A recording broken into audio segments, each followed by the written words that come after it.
Valorizzazione del castello di Alboino. Il comune di Feltre ha chiesto all'Agenzia del Demanio di poterlo acquisire a titolo gratuito. È il primo passo necessario per dare attuazione a un progetto di recupero che guarda al futuro del monumento.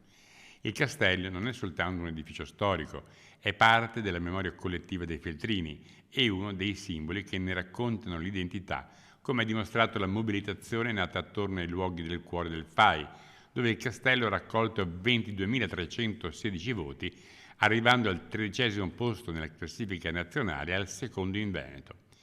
Grazie a quel risultato il castello ottenne anche un contributo di 40.000 euro destinato ad avviare i primi interventi di recupero. Oggi però gran parte dell'edificio versa in condizioni di degrado dovute alla mancanza di interventi organici e al progressivo deterioramento delle coperture. Il progetto approvato dall'amministrazione comunale nasce nella convinzione che il castello non deve essere soltanto conservato, ma deve tornare ad essere vissuto dalla comunità come luogo di scambio e crescita culturale. L'obiettivo è recuperare il monumento, renderlo accessibile, aprirlo al pubblico e trasformarlo in un luogo dedicato alla cultura, alla formazione, all'accoglienza e alla vita associativa. La prima fase dell'intervento, per un valore di 500.000 euro, riguarderà la copertura. Successivamente si procederà con il recupero delle strutture, degli affreschi, degli impianti e dell'accessibilità.